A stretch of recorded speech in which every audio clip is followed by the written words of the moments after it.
que basado en lo que le he comentado justo la semana pasada, podemos pasar a órganos. Y en este caso, un conjunto de órganos que trabajan colectivamente para una o más funciones se denomina como sistema. Hay ciertas controversias con respecto a diferenciar un sistema, en este caso con un aparato, ¿ok? Pero en la parte más básica, en la forma más básica, ambas definiciones componen un conjunto de órganos, ¿ok?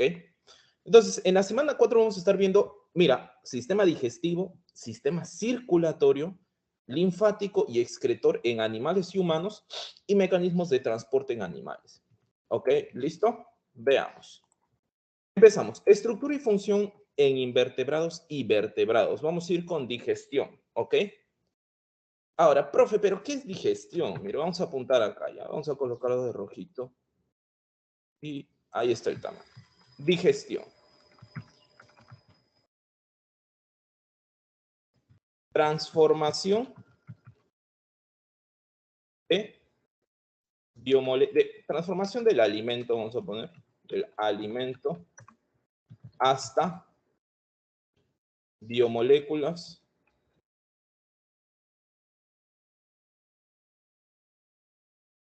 bioasimilables, ¿no? Como yo te había explicado justo en un determinado día, recuerdo que te había comentado que en 2 días incluso, cuando vimos nutrición la semana pasada y en la primera vez, la primera clase, en la cual yo te había comentado como parte del metabolismo que un individuo, cuando tú eras pequeño tenías quizás 50 millones de células, luego ahora puede ser que tengas 10.000 millones de células, te compuesto todo tu cuerpo. ¿Ok? Y esto es gracias a las divisiones celulares, ¿no? Con procesos de mantenimiento, reparación, crecimiento y desarrollo, que viene a ser las finalidades de la nutrición. ¿Ok? Pero yo te había comentado que eres como un edificio, que para que crezcas necesitas tu materia de construcción, tu materia prima. Y en este caso, ¿qué viene a ser? Materia orgánica. ¿Y de dónde la consigues? Tienes dos formas. Si eres autótrofo, la produces tú mismo aprovechando una determinada energía. Luminosa, si haces fotosíntesis, por ejemplo. ¿Ok? Y química, si haces quimiosíntesis, por ejemplo. O por otro lado, si eres heterótrofo, ¿qué tienes que hacer? Consumir materia orgánica, ¿sí? Porque tú no la puedes producir y transformarla a tu conveniencia. ¿Para qué? Para seguir qué cosa? Produciendo más células epiteliales cada día, reparar ciertas estructuras como la cicatrización de una herida, ¿ok? Por otro lado, el crecimiento, por ejemplo, de los vellos, del cabello, ¿qué viene a ser también? Proteína, ¿ok? Profe, ¿y cómo logra entonces crecer ese cabello si necesita materia orgánica? Ya, pues, es de las proteínas que tú consumes. Pero ¿qué sucede? Para que tú puedas utilizar esta materia prima, la tienes que reducir a tamaños muy pequeñitos. Esas proteínas, esos carbohidratos, esos lípidos, esos ácidos nucleicos que provienen de tu dieta, por ejemplo, un pedazo de carne, el pedazo de carne que va a tener generalmente músculo, más que todo músculo. ¿Y de qué se compone el músculo? De tejido, ¿verdad? Células, miocitos, células musculares esqueléticas, ¿sí o no? O sea, lo que estás consumiendo de por sí, si bien es cierto, es un tejido cocido, ¿sí? Pero finalmente viene a ser materia orgánica. Pero esa materia orgánica la consumes como proteínas, carbohidratos, lípidos, ácidos nucleicos, como polímeros. Son grandes. ¿Y tú qué tienes que hacer? Lógicamente tienes que esa materia prima repartirla por todo tu cuerpo y cada célula, cada tejido va a utilizarla a su conveniencia. ¿Ok? ¿Listo? Profesor, pero ¿cómo hago para distribuirla por todo? Sistema circulatorio. ¿Te das cuenta? Sistema circulatorio. Perfecto. Pero ya, ahora, antes de repartirla, es cierto que nuestro cuerpo tiene que absorberla. Sí. Pero el problema es que proteínas, carbohidratos, polisacáridos, mejor dicho, ácidos nucleicos son muy grandes para poder ser absorbidos. Por lo tanto, tienen que transformarse, más que todo degradarse, destruirse, hasta moléculas bien pequeñitas que sí puedan ser absorbidas. En nuestro caso, a nivel del intestino. ¿Te das cuenta? a eso se denomina como digestión, a ese proceso de transformación que más que todo consiste en degradación del alimento hasta moléculas bioasimilables. ¿Ok? ¿Listo? Continuamos. Entonces, pero hay diferentes tipos de digestión. Tres principales. Digestión intracelular, porque ocurre dentro de la célula. Digestión intra y extracelular, porque primero ocurre afuera y luego adentro. Y digestión extracelular, que toda la degradación es afuera de las células. ¿Ok? Vamos con la digestión intracelular y vamos a empezar por un organismo que no necesariamente es un animal, que viene a ser por parte de un grupo de protozoarios, que vienen a ser las amebas, ¿ok? Que viene a ser un prototipo quizás de células animales, ¿ok? Vamos a tener a las amebas. Acuérdate que las amebas tienen un movimiento por parte del citoplasma que las permite reptar, ¿no? Como un lagarto reptar, migrar, ¿ok? Y estas prolongaciones que se van formando a partir del citoplasma, hay diferentes tipos, ¿no? Lamelipodios, filopodios, pseudópodos, diferentes. Pero en el caso de las amebas son pseudópodos, estas prolongaciones, estas modificaciones del citoplasma. ¿Por fin para qué? Trata de modificar su citoplasma, ¿no? ¿Para qué? Para poder lograr engullir, capturar una determinada presa. Profe, ¿cuál es su presa? Si es una célula pequeñita. Ya, ¿qué células son más pequeñas que las células eucariotas? Las células procariotas, ¿sí o no? Es que las amebas, en este caso, consumen bacterias, diferentes bacterias. ¿Te acuerdas cómo se denomina este proceso?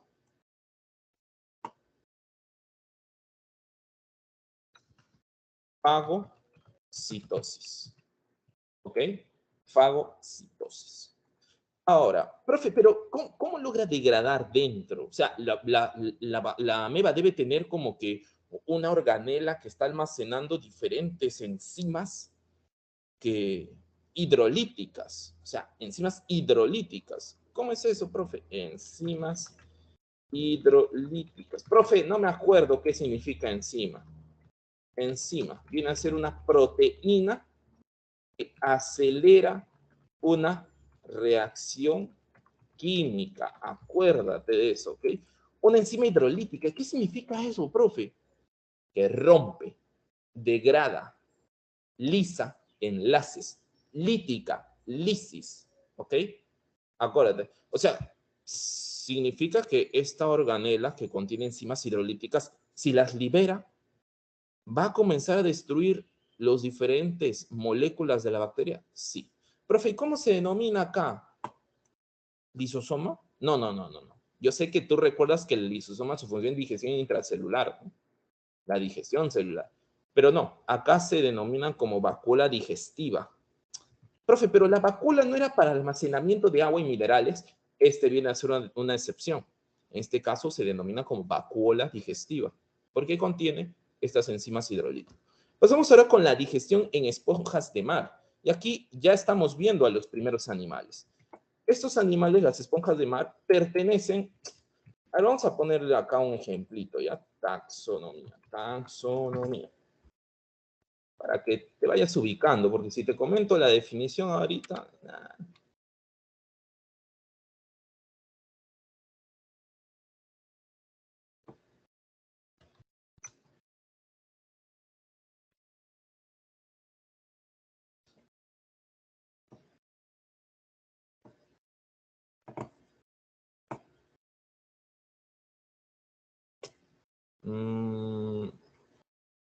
A ver. Más o menos para que te vayas ubicando, ¿ya? Cada rato te voy a estar hablando de filo o filum, ¿ok? ¿Te acuerdas cuando hace 2 semanas, me parece, vimos que Woz había propuesto que los seres vivos estaban divididos, agrupados en dos grandes grupos, en los dominios Eucaria, Arquea y en este caso Eubacteria o bacteria, ¿te acuerdas? Ahora, en el dominio Eucaria, que está conformado por células eucariotas, hay diferentes filos, bueno, reinos, lo vamos a ver, ¿ya? Lo que propuso Whittaker, ¿no? En este caso, animales, plantas, protistas, ¿ok? Hongos.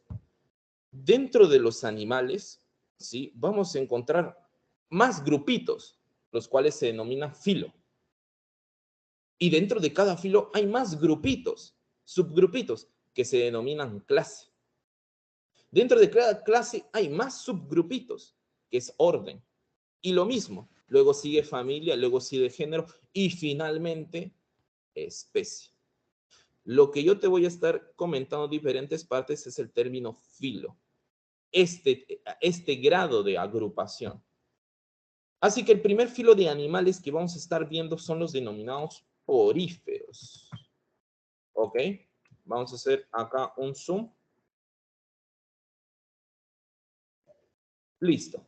Tenemos a un porífero. Profe, ¿por qué se denominan poríferos? Por una característica, la presencia de poros. Así de sencillo, estimados. Poríferos. ¿Por qué? Poros. Profe, ¿dónde están esos poros? Alrededor de toda la superficie. Mira, esta es una esponja de mar. No, así no es, profe. Así es, créeme. Mira. ¿Ves? Acá. ¿Ves estos hoyuelos? Estos son poros. Profe, ¿y para qué sirve? Te voy a comentar. A través de estos poros ingresa el agua. Generalmente estos son animales marinos, ¿sí? Principalmente ingresa ¿qué? Agua. Agua marina, ¿no? Agua de mar. Ingresa. O a través de todos estos poros. Profe, ¿y ese agua de mar qué está trayendo? No creo que solamente esté pasando agua, ¿no?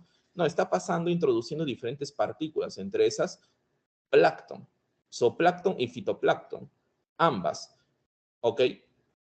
Ingresan a esta cavidad denominada, por favor, apunta, espongiocele. ¿Okay? A esta cavidad, ¿cómo se llama? Espongiocele. Y algunos autores también lo denominan como cavidad atrial. ¿Ok? Finalmente, el agua que ingresa tiene que salir, sí o no, y sale a través de un orificio de mayor diámetro, denominado el ósculo. ¿Ok? El ósculo. Estos orificios que están formados aquí, alrededor de la superficie del animal, están formados por células. Son células ahuecadas. O sea, tú ves una célula esférica, ¿no? No, pero estas células son ahuecadas. Y a través de esto es que ingresan justo el agua. Profe, ¿cómo se llama, por lo tanto, esto? Sencillo, porocito. Acuérdate, cito, el sufijo de célula, poro, porocito. Vamos a poner un más chiquito porque tampoco es un dato tan relevante. ¿Ok? Ya, profe, ¿y qué sucede con el plancton que ingresa acá? Las diferentes partículas que ingresan. Ah, mira. ¿Ves acá en la parte interna que tiene contacto con el espongiocele? Es decir, las células más internas. A estas células vamos a encontrar dos. El coanocito y el amebocito. ¿Ok? Coanocito y amebocito. Los coanocitos se caracterizan por ser células flageladas, ¿ok? Células flageladas, que con el batido del flagelo logran, ¿qué cosa? Filtrar partículas del alimento, ¿ok? Logran filtrar partículas del alimento. Ahora, hay que tener en cuenta algo muy importante. Profe, ¿ves las partículas que están ingresando acá? Ingresan al coanocito. Luego el coanocito las lleva hacia una segunda célula denominada amebocito. Profe, ¿y por qué se denomina amebocito? Porque tiene comportamiento similar a una ameba. ¿Ok? Profe, o sea, significa que este amebocito, ¿qué hace? Fagocitosis. Ahora yo te quiero preguntar lo siguiente. ¿La transformación, la degradación del alimento ocurrió afuera o adentro? Adentro, ¿sí o no? ¿Una partecita fue degradada afuera? No, todo fue degradado adentro. ¿Qué se engulle? A todo el plancton, ¿sí? Y se ingresa. Y dentro comienza ¿qué? A degradarse.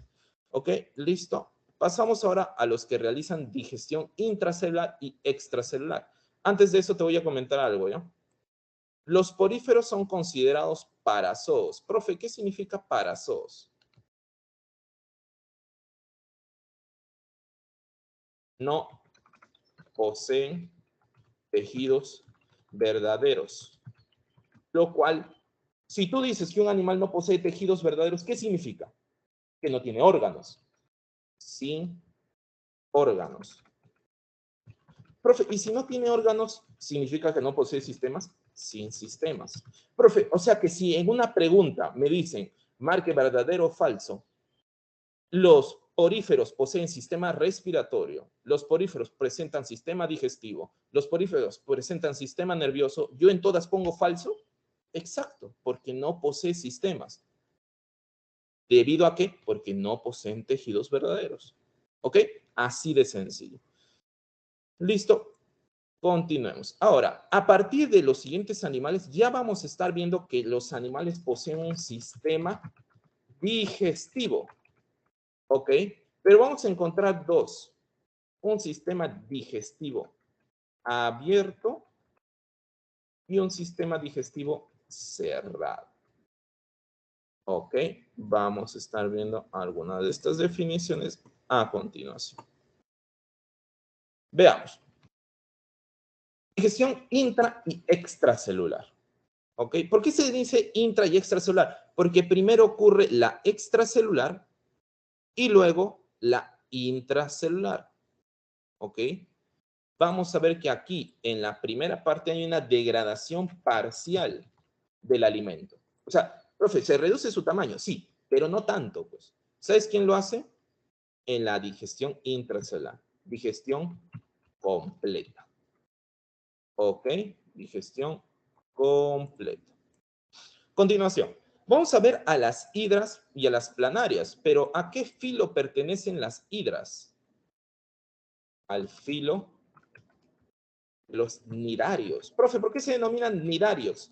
Porque poseen unas células denominadas nidocitos, los cuales poseen una organela denominada nematocisto, la cual produce sustancias urticantes. ¿Que les sirve para qué? Para la defensa y captura de la presa. Esos son los nidarios. Profe, otro nidario aparte de las hidras, los corales, las anémonas, las medusas. ¿Ok? Y vamos a ver algunas partecitas de, en este caso, los tejidos de los nidarios. Los nidarios también poseen una cavidad interna denominada gastrodermis. No, esto no es gastrodermis. Estoy hablando. ¿No lo han puesto acá? No, no lo han puesto. Hay una cavidad interna denominada celenterón. ¿Ok? Importantísimo, ¿ya? ¿Cómo se denomina la cavidad interna en los nidarios? Celenterón. ¿Ok? Va a poseer diferentes capas de tejido, siendo la más interna la gastrodermis. ¿Ok? ¿Listo? Siendo la más externa la epidermis. Aquí, mira, esto es la epidermis, esto es la gastrodermis y la intermedia se denomina como mesoglia. ¿Ok? ¿Listo? Te voy comentando lo siguiente. A nivel de la gastrodermis vamos a encontrar dos tipos de célula. Mira, una célula denominada como célula secretora de enzimas, ¿no? Una célula secretora, ¿no? ¿Pero qué secreta? Enzimas digestivas. ¿Ok? Profe, entonces esas enzimas digestivas, ¿a dónde se van? Al celenterón. ¿Para qué, profe? Es que el alimento ingresa por este orificio, denominada como boca, ingresa el alimento y el alimento es degradado parcialmente. O sea, se comienza a destruir, pero hasta un tamaño relativamente pequeño. Pero aún falta todavía. ¿Ok? Eso ocurre afuera. Ahora, ese alimento que ha sido degradado parcialmente tiene que ser degradado completamente. ¿Y a dónde ingresa? A esta célula denominada amebocito. Ya, listo, profe. Ahí se completa la digestión, ¿no? Exacto. La digestión interna. y donde ocurre la digestión externa o parcial en el celenterio. Profe, una vez que ya se degradan los alimentos, las células también exudan desechos, ¿sí o no? Claro. ¿Y por dónde sale? Por el mismo orificio que ingresó. ¿Qué, profe? Acá el ano es lo mismo, sirve el mismo orificio como la boca. Sí. Ano, boca. ¿Ok? Listo. Ahora pasamos con las planarias, que pertenecen a qué filo, profe? Al filo de los platelmintos. ¿Ok? Platelmintos. Vamos a encontrar diferentes tipos de gusano, ¿ya?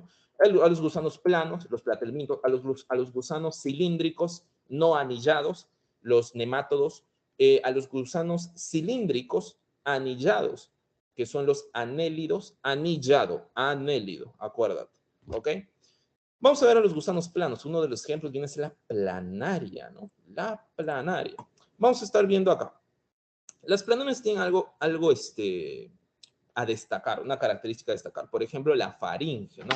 Esta faringe es evaginable. Evaginable, o sea, hacia afuera. Invaginable, hacia adentro. ¿Ok? Evaginable. Profe, pero yo creo que este también tiene otro nombre, ¿no? Sí, probóscide. La probóscide. ¿Y dónde se realiza la absorción de estos nutrientes finalmente, ¿no? A nivel de los intestinos, pero sus intestinos no es uno solo, como en nuestro caso, no un solo tracto, sino acá es toda una rama de intestinos, ¿ok? Vamos a ver a las denominadas ramas intestinales. ¿Listo? Vamos a encontrar las ramas anteriores, una rama anterior y dos ramas posteriores, ¿no? Acá, dos ramas posteriores. Te voy a comentar un caso ciertamente que se sale, ¿no? Un caso de excepción, la tenia. La tenia, acuérdate que en este caso viene a ser un parásito, ¿ok? Un parásito del intestino, en la cual no posee sistema digestivo. ¿Por qué crees? Porque acuérdate que a nivel del intestino los nutrientes ya están degradados. Solamente que se necesita absorción, por eso es que ellos se alimentan por absorción. Las tenias no poseen sin sistema digestivo. Ok, pasamos al siguiente, vamos. Vamos a la digestión extracelular, vamos a la digestión en la lombriz de tierra. A los conocidos filoanélido, los gusanos cilíndricos anillados, ¿no? ¿Qué va a suceder acá? Acá vamos a ver ciertas estructuras ya conocidas antes, como boca, faringe, esófago, buche, molleja, intestino y ano. Profe, algo que destacar a nivel del intestino, cómo se realiza la absorción de nutrientes, el intestino, todo intestino se va a favorecer si es que el intestino tiene pliegues, porque el hecho de tener pliegues le facilita, le incrementa su área superficial. Y si se incrementa su área, pues hay mayor espacio para la absorción de nutrientes. ¿Cómo se denomina esos pliegues que favorecen a la absorción de nutrientes? Como tiflosol, ¿no? Tiflosol. ¿Qué favorece? Favorece la absorción. ¿Listo? Pasemos al siguiente. Pasemos a los caracoles, pero los caracoles forman parte de un filo denominado moluscos, que se caracterizan ¿por qué? Por el cuerpo blando. Profe, no es blando.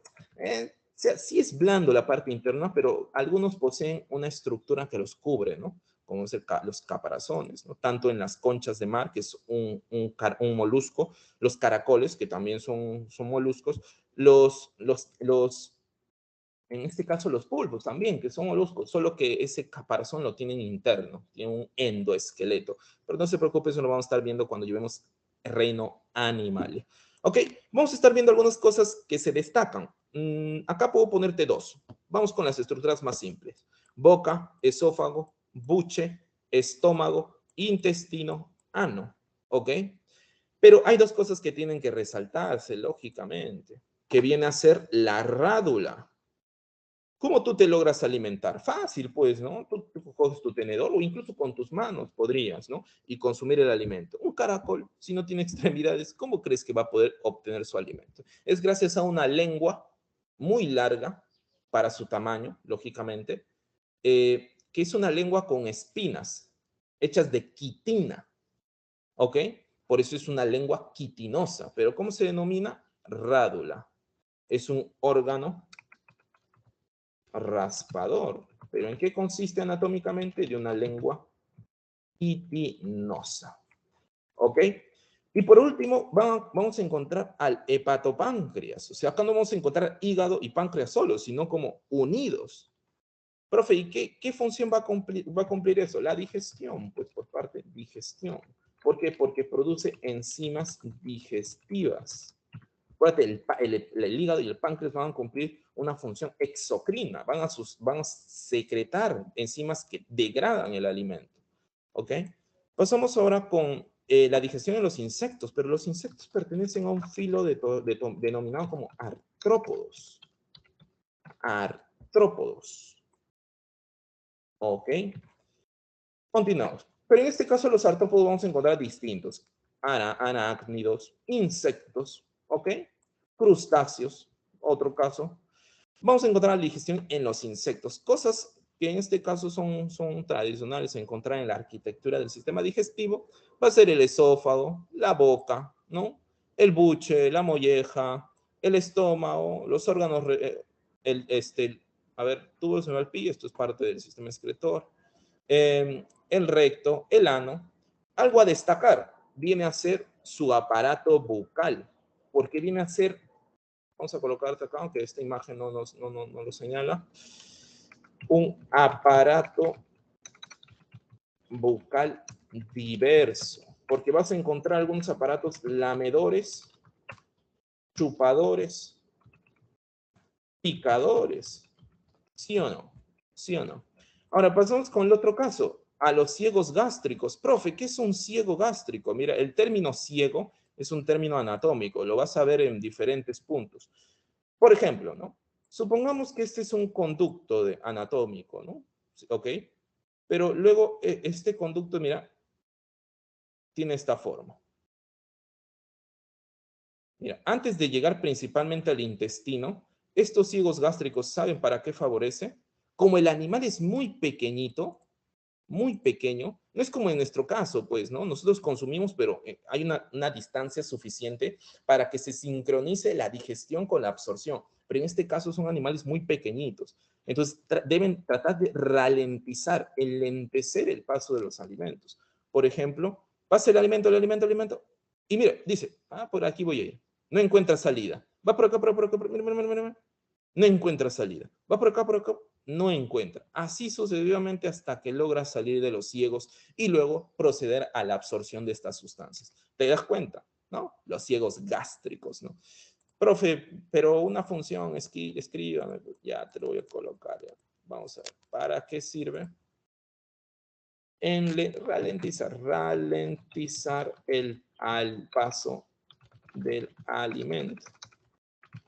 ¿Para qué? Para sincronizar la digestión y absorción. ¿Ok? Ahí está. Continuemos. Ahora pasamos con digestión en equinodermos. ¿Ok?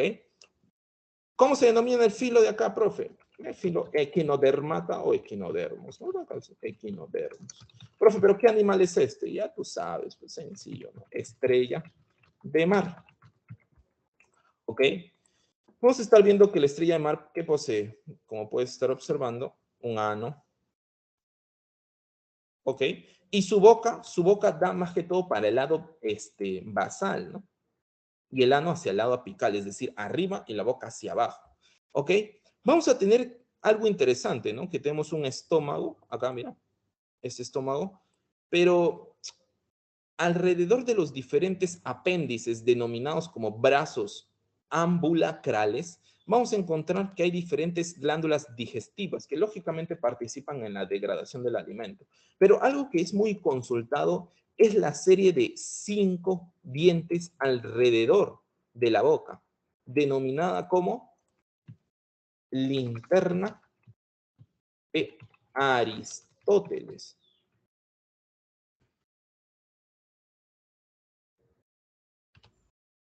Ahí está.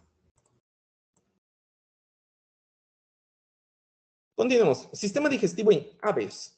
Vamos a ver, ahora ya estamos viendo vertebrados, ¿no? Vamos a ver algunas estructuras que quizás no son tan comunes en otros animales, como por ejemplo el pico, ¿no? El pico también denominado como ranfoteca, ¿no? ¿Ok? La faringe, ¿ok? Luego vamos a tener el esófago. También vamos a tener el siringe, que es casi análogo con la laringe, porque tú has visto, ¿no? Que algunas aves pueden producir diferentes tipos de sonido, a diferencia de otros animales, ¿ok? Y en este caso es gracias a la siringe, ¿no? Que es un órgano cuasi pseudofonador, por decirlo así. Luego vamos a tener el buche. Acuérdate que el buche, en todos los casos, sirve para el almacén. ¿De qué? Del alimento, pues, solo. El buche. Luego vamos a tener, mira, vamos a tener a este estómago, dividido en dos, en proventrículo y molleja, ¿ok? Proventrículo y molleja. Profe, ¿la molleja qué permite? La digestión mecánica. Y el proventrículo, profe, la digestión química. Por esta razón es que algunos autores denominan al proventrículo como el estómago verdadero, ¿no? ¿Ok? ¿Listo? ¿Algo más a destacar aquí? Hígado, intestino delgado, ciegos, ya sabes para qué sirven los ciegos. ¿Ok? El páncreas y el hígado, acuérdate, van a participar también en la secreción de diferentes sustancias como la bilis y el jugo pancreático, que contribuyen con la degradación del alimento. Otra cosa, la cloaca, claro, pues la cloaca. La cloaca viene a ser un órgano que converge de 3 sistemas. Es en tres aparatos: el aparato digestivo, el aparato urinario y el aparato genital. La cloaca converge esos 3. ¿Ok? Converge, ¿qué cosa? Los aparatos digestivo, urinario y genital. ¿Ok? Continuemos. Ahora vamos con el sistema digestivo en los rumiantes. Importante acá. Vamos acá. Vamos con el rumen. Mira, antes de eso te voy a comentar que el estómago de los rumiantes es tetracavitario o tetracameral, ¿no? No es que posea 4 estómagos. A muchos se confunden, dicen 4 estómagos. No, está dividido en diferentes cámaras. Tetracameral. ¿Ok? Vamos a ver ahora el rumen o panza, retículo, bonete. Acá te voy a colocar otra cosita ya. Algunos libros también lo denominan como redecilla, a retículo bonete. Profe, funciones. Rumen o panza, almacén. ¿Ves cómo es el flujo? En este caso, acá vamos a estar viendo, ¿no? Aquí, a la vaquita. Comiendo, comiendo. Y acuérdate que inicia con el flujo de color verde. Mira cómo va, mira cómo va, mira cómo va. ¿Ok? ¿Y hacia dónde va? Mira, mira, mira, mira hacia dónde va. Hacia el rumen. ¿Ok? Hacia el rumen. Luego, ¿por dónde pasa? ¿Por dónde pasa? El retículo. Y es porque vamos a estar viendo qué cosa. ¿Por qué crees que tú no puedes digerir muy bien alimentos vegetales? O sea, porque componen de paredes celulares y tú no posees una enzima, en este caso, que logre degradar las paredes celulares, que logre degradar la celulosa. ¿Ok? En cambio, los rumiantes sí, los rumiantes poseen ciertas bacterias. Ojo, ellos no producen estas enzimas que degradan la celulosa. Hay bacterias en su estómago que permiten la degradación del alimento, más que todo de las paredes celulares del alimento vegetal que consume. Luego llega al retículo para que se dé la regurgitación, pues. Ok. Profe, luego en el omaso y el libro, mira, luego que se ha sido regurgitado, continúa ¿hacia dónde? Regresa a la boca. ¿Para qué, profe? Para que vuelva a ser masticado, pues. Y luego, ¿hacia dónde se va? Hacia el omaso o libro. Mira, te estoy diciendo esto en secuencia, ¿ya? Mira, mira. Pero antes de llegar de retícula al omaso o libro, acuérdate que regresa ¿a dónde? A la boca. ¿Listo? Llega al omaso o al libro y luego ¿hacia dónde se dirige? Al abomaso o cuajar. Profe, ¿pero qué funciones realizan? El omaso o libro realiza la digestión mecánica. Y el abomaso o cuajar realiza la digestión química. Por eso es que algunos lo denominan como el estómago verdadero. ¿Ok? Continuamos. Ahora vamos con la digestión, sistema digestivo y digestión en el hombre. Vamos a encontrar diferentes partes, en este caso, que van formando el sistema digestivo. Uno viene a ser el tubo digestivo, y por otro lado, las glándulas anexas. ¿Ok? Profe, ¿cómo es que el tubo digestivo? Mira, el tubo digestivo inicia ¿por dónde? Por la boca, luego por la faringe, luego ¿por dónde? Por el esófago. Después del esófago, ¿qué continúa? El estómago. Luego del estómago, ¿qué continúa? El intestino delgado, luego el intestino grueso, finalizando en el ano. Pero acuérdate, ¿ves cómo este tubo es continuo? Pero a lo largo de todo este camino, de toda esta carretera que inicia en la boca y termina en el ano, te vas dando cuenta que como que en algunos puntos de esta carretera hay ciertas estaciones. Esas estaciones, como si fuesen de combustible, estas estaciones son glándulas, porque van a participar de alguna u otra forma en la digestión, en la transformación de los alimentos. Por ejemplo, las glándulas salivales producen ciertas enzimas que llegan a la boca y contribuyen con la transformación del alimento. Luego vamos a ver que el hígado, la vesícula biliar y el páncreas también son glándulas anexas que contribuyen ¿con qué? Con la producción de ciertas sustancias para favorecer la degradación del alimento. ¿Ok? Ahora, la digestión en el hombre lógicamente está dividida, bueno, en la mayoría, en casi todos los organismos, más que todos con un sistema digestivo completo. ¿Ok? Ah, eso me faltaba comentarte, ¿no? A ver, pero te lo voy a comentar un poquito mejor más adelante, como una especie de repaso. ¿Ok? Sistema digestivo y digestión en el hombre. Vamos a empezar con el ingreso del alimento, a lo cual denominamos sencillamente como ingestión. Luego pasamos a la digestión, que viene a ser la degradación, pues lógicamente, la degradación. Ya no quieres llamarlo así, la transformación, ¿ok? El ingreso. Posteriormente llega ¿a qué? A la absorción, ¿ok? A la absorción, en la cual se captura, ¿qué cosa? Esos alimentos ya transformados hasta moléculas muy chiquititas que sí pueden ya ser absorbidas por una célula, ¿ok? Y finalmente la digestión, a la cual se denomina como salida, ¿no?, del alimento, la cual no ha podido digerirse o la cual no ha sido necesaria ser absorbida por el exceso, ¿no? Pasamos con la cavidad bucal. La cavidad bucal está compuesta de diferentes partes, ¿ok? Vamos a estar viendo la boca, ¿ok? Mira, la boca, vamos a encontrar por quiénes está delimitada. Por la parte de arriba, por el paladar, ¿ok? El paladar está dividido en dos partes, el paladar duro y el paladar blando. La porción más delantera es el paladar blando. Si quieres, tócate, duro, duro. Pero si me estudias un poquito más, vas a darte cuenta que es blando, porque ya no hay estructura ósea cercana a ella. Paladar blando, paladar duro, lo que está delimitando la boca por la parte superior. Por la parte laterales, ¿por quiénes están delimitados? Por los cachetes, profe. No, pero esa es la parte externa. Por la parte interna es por los carrillos, ¿ok? Por la parte inferior, por el piso de la lengua, ¿ok? Piso de la boca, ahí es donde se ancla, ¿qué cosa? La lengua.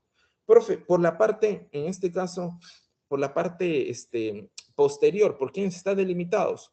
Por el istmo de las fauces, pues, ¿ves como especie de oscuro ahí? El istmo de las fauces. Y por la parte delantera, profe, por los labios, ¿ok? Un datito quizás, no sé, para que sepas, los labios, mira la cámara, los labios es todo esto, todo eso. Pero esa parte pigmentada, hiperpigmentada, se denomina como zona de bermellón. ¿Ok? Esa zona de bermellón. Continuemos. Ahora, la boca posee diferentes partes, ¿no? Entre las cuales te había comentado que la lengua, no solamente la lengua, sino también los carrillos, los paladares, incluso la parte de la faringe, posee las denominadas papilas gustativas. Profe, que no solamente la lengua posee, no solamente posee, solo que la lengua es la que posee quizás el 90% de estas papilas gustativas. ¿Y con qué está relacionada, por lo tanto? Con, lógicamente, uno, la deglución, ¿ok? La deglución. Otro, la captación de sabor, es decir, el sentido del gusto. Y otra función que está relacionada, el habla, la fonación. Acuérdate de la lengua. Pero si es que ustedes recuerdan, creo que quizás hay uno que no sabe, los 5 sabores principales. Y estos sabores llegan a ser detectados con mayor intensidad o con mayor sensibilidad, mejor dicho, en determinadas regiones de la lengua. Por ejemplo, vemos acá la lengua. En la parte más que todo delantera se destaca el dulce. En la parte más trasera, el amargo. En las partes laterales, anteriores, salado. En la parte posteriores laterales, ácido. Y en la parte central, el umami. ¿Ok? Ese es un quinto sabor, sí, estimado, el umami en el centro. ¿Ok? Luego vamos a pasar con la estructura dental. Y acuérdate que en la estructura dental vamos a encontrar diferentes partes histológicas y anatómicas del diente, siendo la parte más interna la pulpa, en la cual está, ¿qué cosa? Inervada y vascularizada. ¿Ok? Inervada y vascularizada. Por eso es que cuando ocurre una caries, esta va destruyendo las bacterias, destruyendo, tanto hasta que llegan a la pulpa. Y es donde ahí, ¿qué es el umami? En este caso, un sabor, Abigail. ¿Listo? Es un quinto sabor. A diferencia del amargo, del salado, del dulce, también es un sabor, el umami, que es el último que se pudo reconocer. ¿Listo? Vamos ahora, cuando estamos viendo acá el caries, miren cómo logra destruir la anatomía dental, hasta llegar a la pulpa. Y esa es la razón por qué en un momento te duele demasiado, ¿no? Te duele demasiado, porque esa es una zona altamente vascularizada e inervada. Y hay que tener mucho cuidado, porque también es una zona vascularizada, lo cual puede generar, ¿qué cosa? La bacteria ingresar y migrar hacia otra zona, ¿sí o no? Ahora pasamos con lo siguiente. Por encima de la pulpa vamos a encontrar a la dentina. Y por encima de la dentina y la parte más externa, el esmalte. ¿Ok? La parte que está expuesta del diente se denomina corona y la parte que está incrustada se denomina raíz. Y la parte que separa corona y raíz es a lo que nosotros conocemos como encía. ¿Ok? Como encía. Ahora, el esmalte y la dentina también están compuestas de hidroxiapatita de calcio. Profe, ¿qué era eso? Era esta molécula, ¿sí? Eh, unida, ¿no? Hidroxiapatita con calcio, la cual le daba dureza a los huesos. Solo que en los huesos está en el 70%, pero ¿sabes cuánto está acá? Al 95%. Por eso es que te das cuenta que los dientes son duros, bien duros. Esa es la razón, ¿no? Profe, pero ¿cómo se denominan estas células que producen la matriz, ¿no? Extracelular del esmalte y la dentina? En el esmalte se denominan como ameloblastos. Ameloblastos. Profe, y en la dentina, sencillo, dentina, ¿ok? Odonto, está referido con que dientes, dentina. Odontoblastos. ¿Ok? Listo, ahí lo colocamos. ¿Ok? Ya sabes cuáles son la diversidad en este caso de los dientes. Vamos a tener en cuenta a los incisivos, a los cáninos, y a los premolares y a los molares. ¿Ok? Continuemos. Vamos ahora con la ubicación de las glándulas salivares. Las glándulas salivares. En este caso vamos a tener 3. Acuérdate que las glándulas salivares, ¿qué son? Son glándulas exocrinas. ¿Que producen qué cosa, profe? Lógicamente la saliva, pues estimado. La saliva. ¿Ok? Profe, ¿y la saliva qué es? En mayor proporción es agua, ¿ok? Pero contiene diferentes sustancias, como la tialina. Profe, ¿qué es la tialina? Es un tipo, en este caso, de lisozima, la cual degrada las paredes celulares de las diferentes bacterias, ¿no? Degrada el peptidoglucano.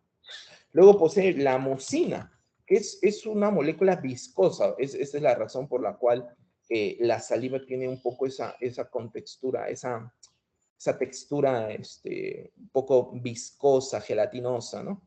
Pegajosa, ¿no? La tialina, la mucina. Otra característica aquí que podemos encontrar es la amilasa, ¿no? La amilasa salival.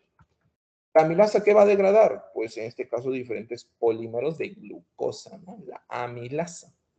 ¿Ok? Vamos a continuación. Sigamos. Ahora, estas tres glándulas, mira, la que se encuentra en una mayor proporción y por casi debajo de la oreja, ¿sí? Es la glándula parótida. Luego vamos a tener a la glándula submandibular y luego a la glándula sublingual. ¿Por qué sublingual? Debajo de la lengua. ¿Por qué submandibular? Debajo de la mandíbula. ¿Ok? Así de sencillo. Profe, yo recuerdo cuando usted me explicó de las glándulas exocrinas, se diferencias de las glándulas endocrinas, porque las glándulas exocrinas poseen un conducto propio por el cual viajan sus componentes secretados y llegan hacia una cavidad. Exacto. La cavidad en este caso es la boca. Profe, ¿y el conducto cómo se llama? Ah, mira. El conducto en la glándula parótida se denomina como conducto de Stenone. El conducto de la glándula submandibular se denomina como el conducto de Wharton. Y el conducto de la glándula sublingual se denomina como Rivinus, pero algunos autores también le han puesto como Bartoli. ¿Ok? Esta glándula Bartoli también vamos a encontrar en algunas de las glándulas que conforman parte del vestíbulo vaginal. Ahí también vamos a estar viendo esa zona que separa en este caso los labios menores. Ahí también vamos a encontrar un tipo también otra glándula denominada como Bartoli, ¿no? Se hayan confundido. Continuamos. Faringe y esófago. En cuanto a la faringe y el esófago, acuérdate que son órganos tubulares, órganos músculo tubulares. ¿Que permiten qué cosa? El paso del alimento, pues la conducción del alimento. Pero es a partir del esófago en la cual vamos a encontrar, acuérdate, el alimento no solamente se conduce por la gravedad, sino debe haber alguna fuerza que trate de empujar, ¿no? Empujar. Y lógicamente cuando yo te había explicado los músculos, te había dicho músculo esquelético, músculo cardíaco, músculo liso. ¿Te acuerdas cuando te dije dónde está el músculo liso? En los vasos sanguíneos, excepto los que salen del corazón y entran al corazón, que son un músculo cardíaco. Y luego te dije que parte del tracto digestivo, parte del tracto urogenital y parte del tracto respiratorio. Vamos a ver que tanto en esófago, estómago, intestinos, vamos a estar viendo que se encuentran diferentes músculos. En el caso del esófago vamos a estar viendo músculos de esta forma, mira. Fibras musculares que van de esta forma. Son los músculos longitudinales. En cambio, por otro lado, también vamos a estar viendo músculos de esta forma, que son los conocidos músculos circulares. Estos dos músculos comienzan a moverse al mismo tiempo. Al mismo tiempo, al mismo tiempo, al mismo tiempo. ¿Logrando qué cosa? Un movimiento en esta dirección del alimento. Hay diferentes tipos de movimientos anatómicos producidos por los músculos, ¿ok? Pero hay uno de los tipos de movimientos más reconocidos a nivel sistema digestivo denominado como el peristaltismo. Los movimientos peristálticos, ¿no? Los cuales vemos en el esófago, en el estómago, en el intestino, pero principalmente en el esófago es la función principal, ¿no? Luego vamos a ir al estómago. Mira cómo el estómago posee un huequito que separa tanto el esófago como el estómago, pero por otro lado, el estómago, por el otro lado, también posee ¿qué cosa? Un orificio que separa el intestino del estómago. Es lo cual se denomina como esfínter. Pero ¿qué sucede? No todo orificio es un esfínter, ¿ok? No todo orificio es un esfínter. El esfínter viene a ser un músculo circular, ¿ok? Un músculo de esta forma, ¿no? Como le dibujo, un músculo circular, que permite esta apertura, ¿no? Apertura y el paso de que, mira, vean la cámara, está así, selladito, apertura y el paso del alimento. Este esfínter también lo que permite es evitar ¿qué cosa? El retroceso del alimento, ¿ok? Pero lógicamente hay algunas patologías en las cuales hay el retorno, ¿no? Del alimento, algunos, ¿no? Esfínter, ¿no? ¿Cómo se denomina este esfínter? Esfínter esofágico inferior. ¿Por qué? Se encuentra en la parte inferior del esófago. Pues simple, sencillo. Si te preguntan, ¿qué divide el esófago y el estómago? El esfínter esofágico inferior. ¿Qué divide el estómago del intestino? El esfínter pilórico. ¿Ok? ¿Por qué esfínter pilórico? Porque en esta porción es donde generalmente encontramos que hay un tipo de bacterias denominadas como el Helicobacter pylori, que se encuentra, es su zona, ¿no? de comodidad, por decirlo así. Esfínter pilórico. Ahora, continuemos. A nivel del estómago, ¿sí? A nivel del estómago, vamos a encontrar, mira, la pared del estómago. Vamos acá. Vamos a encontrar la pared del estómago. Cosas importantes son las siguientes. Observemos las células que encontramos acá. Acá. El estómago a nivel de su pared está compuesta de diferentes células. ¿Ok? Vamos a encontrar las células parietales que producen ácido clorhídrico. Profe, ¿para qué? ¿Para qué producen HCl? Para degradar el alimento, pues, digestión química.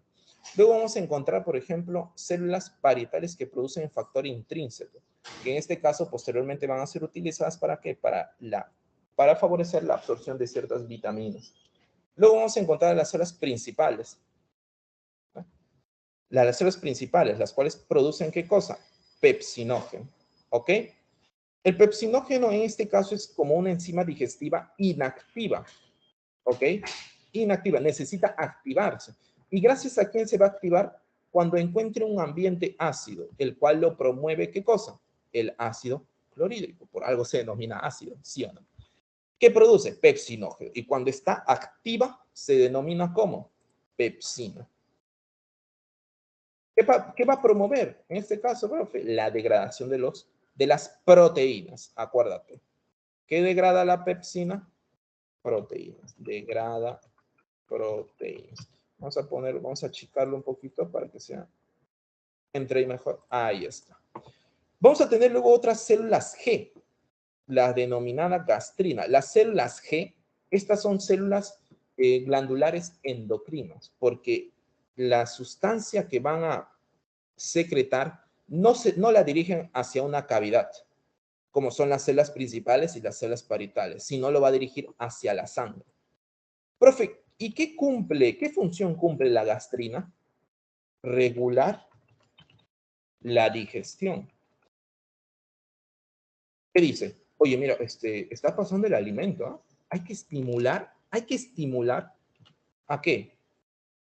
A las células parietales y a las células principales para que produzcan pepsina y ácido clorhídrico. ¿Para qué? Para realizar la digestión. Regula la digestión. Por otro lado, el ácido clorhídrico, profe, que se produce en el estómago, ¿no cree que también haga daño a la pared del estómago? Claro, pero ¿con qué se protege el estómago? Con mucosidad. Esta mucosidad es producida por las células mucosas. Ellos producen abundante mucina, que viene a recubrir toda la pared interna del estómago, favoreciendo ¿qué cosa? La protección. ¿Ok? Vamos ahora, por otro lado, con el intestino delgado. Profe, ¿qué realiza el intestino delgado? Tiene dos funciones. Digestión. ¿Hay una pregunta, me parece? A ver, un ratito. Profesor, A ver, te escucho, Eddie.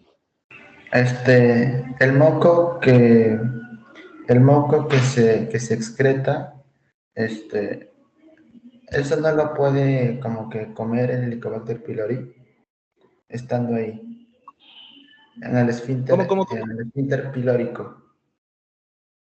Ya. Eso, Mira, el Helicobacter pylori no puede hacerle algo o comer así. claro, esa es la cuestión. Es que a nivel del estómago vamos a encontrar algunas partes, ¿ya? Denominadas como, por ejemplo, el fundus o cuerpo. Luego vamos a tener el antro, que viene a ser esta región última, el antro, ¿no? Como en este caso, veamos como si fuese una especie de discoteca, recordemos, en las cuales la Helicobacter pylori hacen su trabajo. El problema es que justo se acomodan en esta parte del antro en la cual abundan células mucosas que participan en la producción de la mucina. Por lo tanto, afectan, ¿qué cosa? La fisiología de las células mucosas. De esta forma, al alterar la producción, en este caso por parte de mucina que recubre la pared, se ve comprometida, ¿no? Muy buena pregunta, Eddie, muchas gracias. Para entender un poco, ¿no? De la patogénesis, en este caso promovida por la Helicobacter. La digestión y absorción es promovida por el intestino. El estómago, acuérdate que es digestión nada más. ¿Por qué? Porque en el estómago no termina la digestión, ¿ah? Porque yo te he dicho acá digestión de proteínas, pero... ¿Y los polisacáridos, los ácidos nucleicos, los lípidos, dónde quedan? Ah, mira. Cuando llegan al intestino delgado, mira, vamos a ver acá, al intestino delgado, acá quiero que observes, mira, acá se encuentra qué cosa, el esfínter pilórico, ¿no? Pasa el alimento, acuérdate, acá es quimo y acá es ¿qué? Kilo. El alimento sufre ciertas transformaciones, desde bolo alimenticio, pasando a quimo en el estómago y luego pasando a kilo en el intestino. ¿Ok? ¿Hay otra pregunta, me parece? No, ¿no? ¿Profesor? ¿Quién es? Gutiérrez. Una Listo, Gutiérrez, pregunta. comenta. ¿Dónde se encuentra el jugo gástrico? El jugo gástrico. Ah, muy buena pregunta. El jugo gástrico viene a ser las diferentes sustancias, bueno, el jugo que se produce en el estómago, ¿ok? Luego vamos a encontrar el jugo pancreático, por ejemplo, ¿no? El jugo intestinal, ¿no? ¿Que dónde se va a encontrar? En el intestino. El jugo pancreático en el páncreas. ¿Okay? Pero si nosotros hacemos referencia al término jugo gástrico, se refiere al jugo que se produce en el estómago, compuesto de ¿qué? De factor intrínseco, de pepsina, de ácido clorhídrico, de moco, ¿ok? Pasamos ahora al intestino, ¿no? Este paso de quimo a kilo, acuérdate que el intestino posee 3 porciones. La primaria, la inicial, se denomina como, mira, vamos a encontrar acá, duodeno. Luego sigue con el yeyuno y luego sigue con el ilion o ilión, en algunos casos. Yeyuno y el ilion, ¿en qué participan principalmente? En la absorción, principalmente. Y el duodeno participa principalmente en la digestión. Acuérdate, aquí el moco va a seguir siendo producido a nivel del duodeno, porque acuérdate, mira cómo el alimento con ácido clorhídrico está pasando al intestino. El intestino también que tiene que estar, ¿qué cosa? Protegido, pues, lógicamente.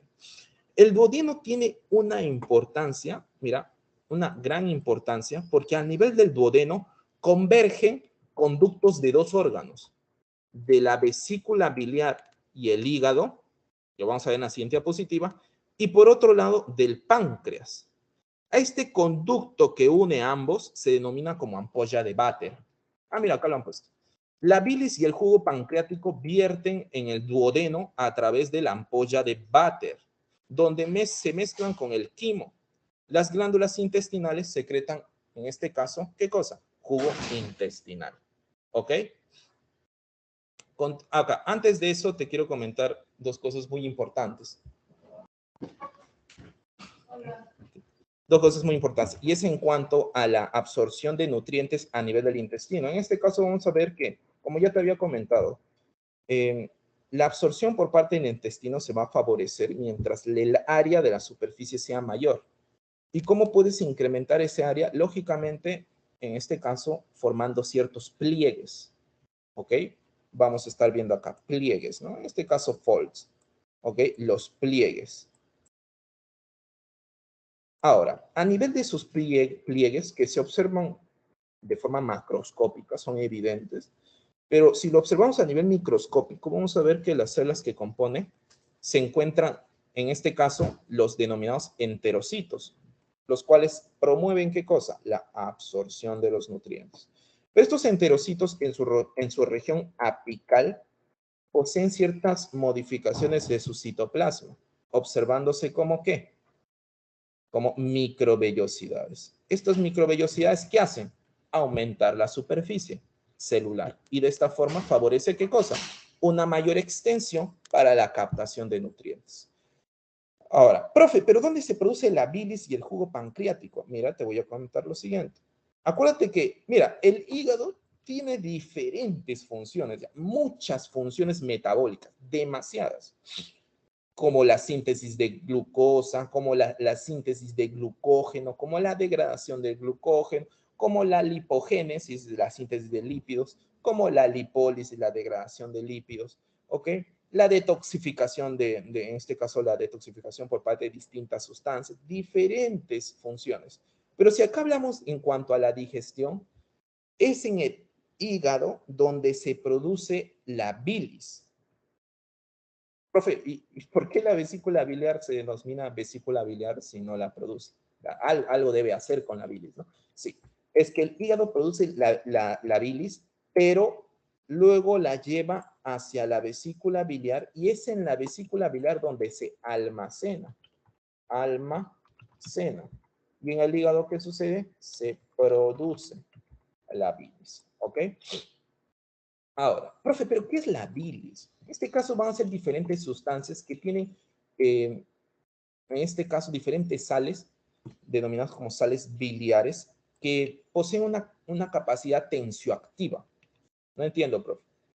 Actúan a ver, ¿cómo te digo? Como detergentes, ¿no? Tú has visto que en momentos quieres quitar esas manchas de la ropa y es debido a que en este caso no pueden ser disueltas por el agua porque son hidrofóbicas, pues, ¿no? Tienen rechazo con el agua. Entonces, ¿tú qué haces? Un componente que trate de ¿qué? Como que de disolver ciertas grasas en el agua. Y es porque estos detergentes tienen una parte afín a las grasas y una parte afín al agua. ¿Ok? Ahora, estas sales biliares participan como tal, porque una vez que vas consumiendo el alimento hay grasas, diferentes grasas, pero cuando pasa por el estómago y entra el duodeno, la grasa sigue como cúmulos de lípidos, formando gotas grandes de lípido. ¿Por qué? Porque no se pueden disolver.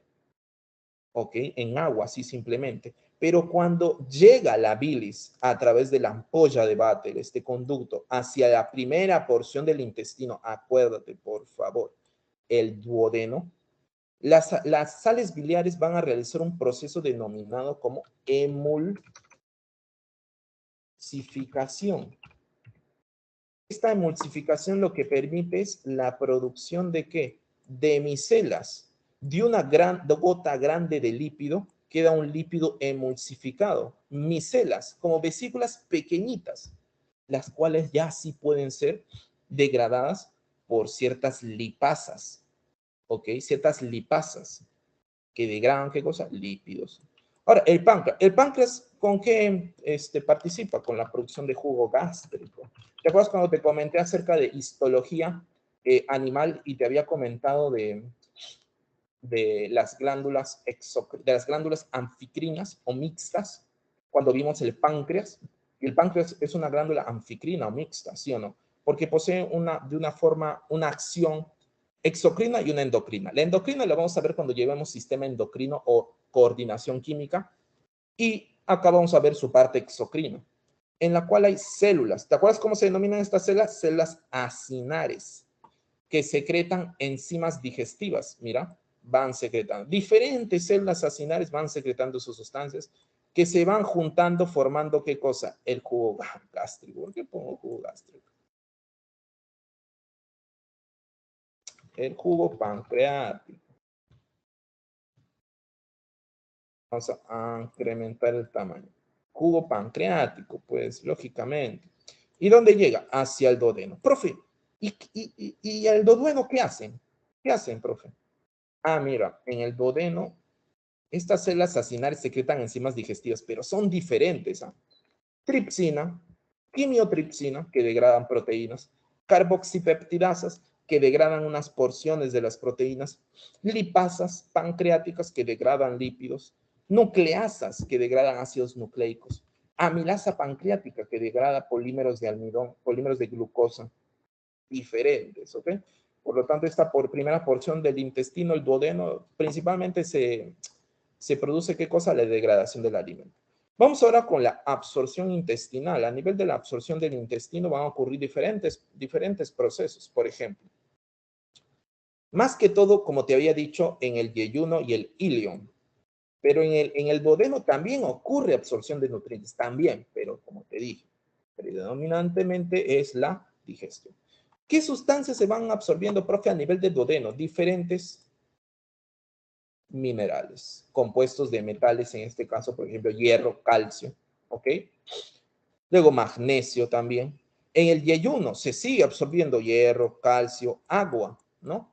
Hidratos de carbono como glucosa, fructosa, galactosa, ¿ok? Porque ya son moléculas pequeñitas, pues. ¿Tú te imaginas que se logre absorber el almidón o el glucógeno? No, pues son muy grandes, se tiene que achicar, ¿no? Hasta monosacáridos o hasta disacáridos, algunos casos, ¿no? Glucosa, fructosa, galactosa. Luego también se absorben vitaminas hidrosolubles, ácido fólico, péptidos digeridos, ¿no? O sea, en este caso, segmentos pequeñitos de las proteínas, pues. Aminoácido, una cadenita de aminoácidos, péptido, una cadenita más grandecita, oligopéptido, y ya cuando es grande, proteína, ¿no? O polipéptido, también algunos lo denominan, ¿no? En el ilion también se le logra absorber diferentes vitaminas como la A, D, E, K, la vitamina B6, B12, también las grasas y colesterol, así como las sales biliares, ¿ok? Ahora, todo este proceso de absorción, digestión, son regulados. ¿O tú crees que siempre se produce pepsina, siempre se produce ácido clorhídrico? No, ¿verdad? Se regula, se comienza a regular. Profe, ¿y cómo se regula? Gracias a la coordinación. ¿Te das cuenta? Ahí te das cuenta de la definición de coordinación, ¿no? Tu cuerpo tiene irritabilidad, responde. ¿Mediante qué? La síntesis de proteínas que degradan el alimento. Pero esta respuesta es coordinada. ¿Quién coordina esta respuesta? Ahí te das cuenta. Diferentes hormonas, como la gastrina, como la colecistoquinina o colecistocinina, la secretina, el péptido inhibidor gástrico. Profe, ¿pero dónde son secretados? Mira, la gastrina en las células G del antro, el duodeno y el yeyuno. O sea, traducido, en la parte más posterior final del estómago y en las partes más iniciales del intestino. La colecistocinina en las células I. Lo que te puedo decir más importante si quieres encontrar acá una relación es entre célula y la hormona. Células I producidas en el duodeno, yeyuno, el ilion, es decir, son producidas en el intestino, células I, colecistocinina. La secretina es producida en las células S del duodeno, yeyuno, el ilion, o sea, intestino, nuevamente. Y el péptido inhibidor gástrico son células K, en células K del duodeno y el yeyuno. ¿Ok? Profe, pero para que estas sustancias se secreten, debe haber un estímulo, ¿no? O sea, yo de la nada no voy a producir estas sustancias, pues, ¿no? Claro, cuando se logra captar la presencia de proteínas o una distensión a nivel de los músculos gástricos, o en este caso nervios, ¿no? Proteínas, grasas o ácidos grasos, ácidos y grasas, proteínas, grasas, van a ser diferentes estímulos para la secreción de estas hormonas. Profe, pero cada hormona, ¿qué estimula y qué inhibe? Por ejemplo, la gastrina, ¿qué estimula? La secreción de ácido gástrico y el crecimiento mucoso, o sea, la producción de jugo gástrico en el estómago, ¿no? La colecistocinina estimula diferentes cosas, pero algo que te voy a decir más que todo es la contracción de la vesícula biliar. Si la vesícula biliar almacena la bilis, si se contrae, ¿qué hace? Libera la bilis. Una función muy importante con respecto a la colecistoquinina, ¿ya? La contracción de la vesícula biliar y por ende la liberación. ¿Qué estimula la secretina? La secretina estimula, por ejemplo, el bicarbonato pancreático, el bicarbonato biliar, crecimiento del páncreas exocrino. O sea, participa más que todo en la formación de ¿qué? De jugo pancreático. Y el péptido inhibidor gástrico tiene una función más que todo inhibitoria. Por eso se denomina péptido inhibidor gástrico. ¿Qué va a hacer esto? La secreción de ácido gástrico la va a inhibir. O sea, la secreción de sustancias a nivel de ¿qué? Del estómago. ¿Quién estimula? La gastrina. ¿Quién inhibe? El péptido inhibidor gástrico. ¿Ok? Continuamos. Última parte, en este caso, del sistema digestivo. El intestino grueso. Profe, ¿el intestino grueso qué permite? La absorción, que, profe, tiene una función en el intestino. Claro, tiene una función, pues, absorción de agua y minerales. Funciones importantísimas, estimado. Repito, hablando de agua.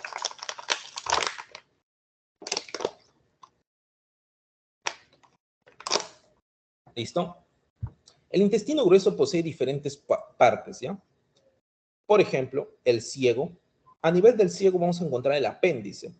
Nombre completo, apéndice vermiforme, el cual no está tan sólido este tipo de información, pero diferentes trabajos especulan que está relacionado con cierta capacidad inmunológica, como protección frente a ciertos patógenos, ¿ok?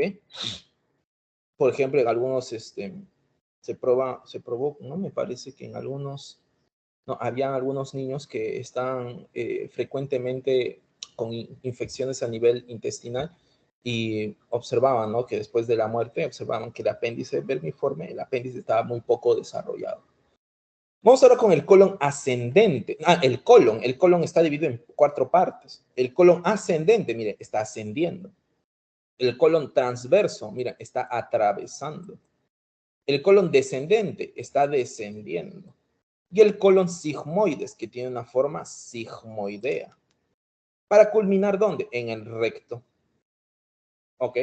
El recto también tiene su esfínter. ¿Eh? También tiene su esfínter, interno y externo. ¿Por qué crees que el alimento no sale nada más? No, hay un esfínter que puedes controlar.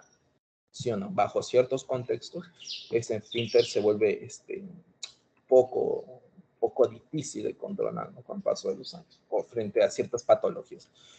Continuamos. A ver, veamos. Ahora continuemos con... mira, a nivel de la pared interna del intestino grueso, vamos a estar encontrando, mira, aquí, diferentes paredes, ¿no? Diferentes células. Pero hay algo interesante que a nivel del intestino encontramos una gran población de células, la E. coli, la Escherichia coli. Por favor, no digas Escherichia, ¿ya? Escherichia. Se me rompe ahí una parte del tímpano cuando escucho Escherichia, ¿ya? Escherichia coli, ¿ok? Profe, ¿qué es? Es una bacteria, una bacteria gram negativa, que participa justo en un proceso denominado simbiosis. ¿Con quién? Con el hospedero, en este caso nosotros. O sea, ¿qué quiere decir simbiosis, profe? Yo recuerdo que usted me dijo simbiosis. Una especie me da ventaja y yo le doy ventaja. Ya, ¿cuáles son esa repartija, ese trueque? Yo le doy mis heces. ¿Qué? ¿En serio, profe? Sí, yo le doy mis heces. ¿Y ellos qué me dan? Vitaminas. Vitaminas. Por eso yo te dije, las vitaminas vienen de vital, vital. ¿Para qué? Para funciones vitales, son necesarias. Por eso yo te dije, profe, o sea, si no tenemos bacterias, que nos enfermamos, claro, porque va a ser muy difícil estar consiguiendo, necesitamos suplementos vitamínicos, si es que no contáramos con qué, con estas bacterias. ¿Ok? Vamos ahora con el sistema circulatorio. Antes de eso, cierto, me faltaba decirte esto. Casi me voy. Acá no es sistema digestivo abierto y cerrado, acá el sistema digestivo incompleto y completo. Profe, ¿a qué se denomina completo?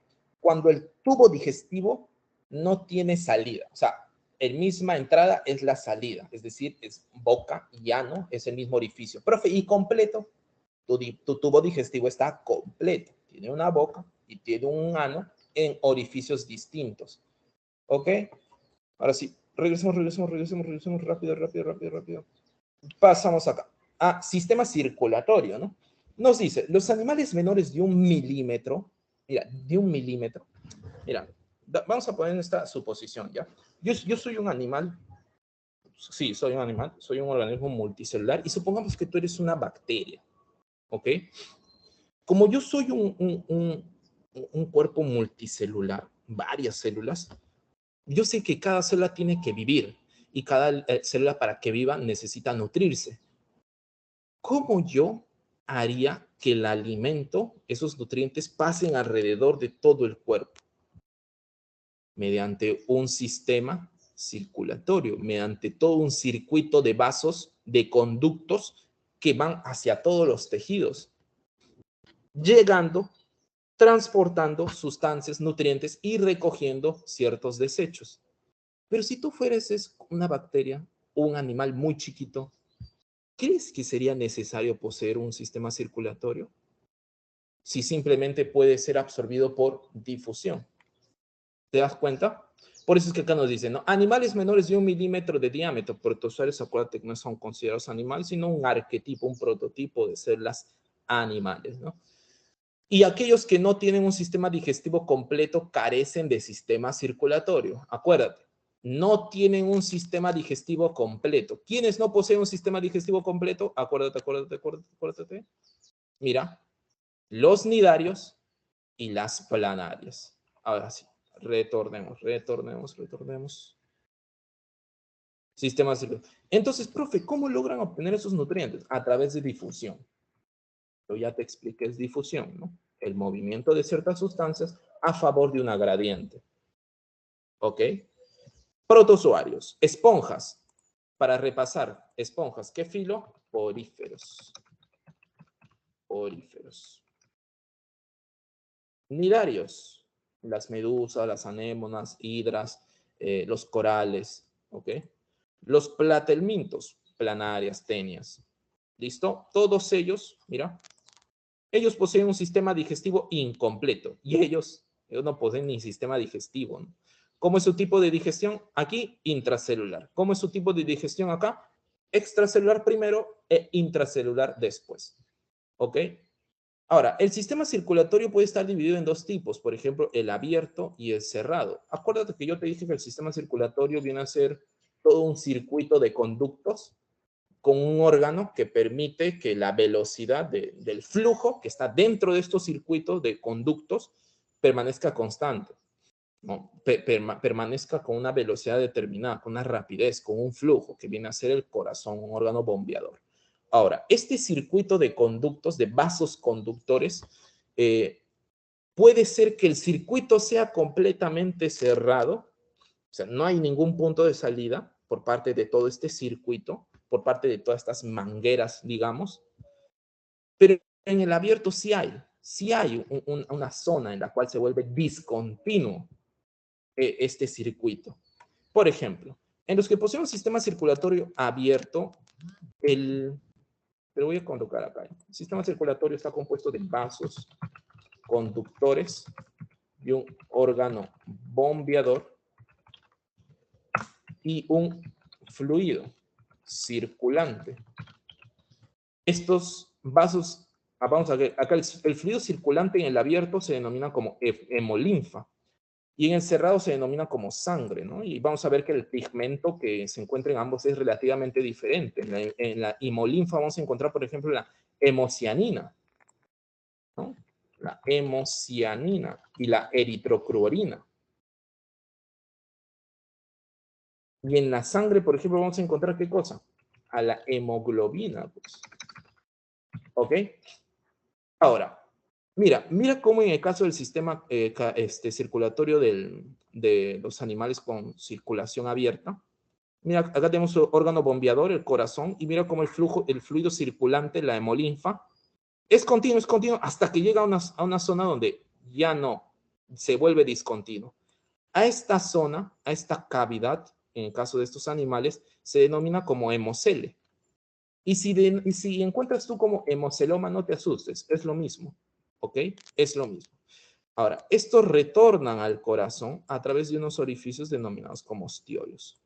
¿Ok? En la hemolinfa, en el hemocele, vamos a encontrar diferentes órganos de estos animales con circulación abierta y por lo tanto el hemolinfa va bañando a estos órganos internos y por lo tanto proporcionándoles ciertos nutrientes. En el caso del sistema circulatorio cerrado, vamos a encontrar los vasos sanguíneos y lo que se transporta es sangre. El fluido circulante viene a ser sangre. Vamos a aumentar esto de tamaño. Aquí. ¿Listo? Mira cómo en el caso de la circulación cerrada, mira cómo el circuito de vasos sanguíneos es continuo. Continuo. ¿Te das cuenta? Circulación en animales no humanos. Veamos. A ver, no hay ninguna pregunta. Okay. En anélidos, la circulación es cerrada. ¿Ok? En anélidos, en gusanos anillados, por ejemplo, la lombriz de tierra, ¿no? Sangre y vasos sanguíneos. En los artrópodos, la circulación es abierta. ¿Ok? Que posee hemolinfa, su hemocele y corazón con ostiolos. En los equinodermos, la circulación es cerrada. ¿Listo?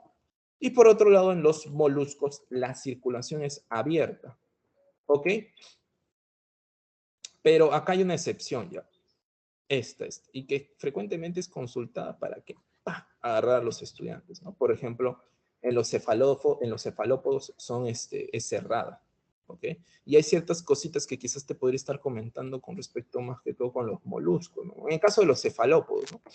Como puedes ver, acá en los cefalópodos, algo muy conocido que indican es la presencia de corazones, ¿no?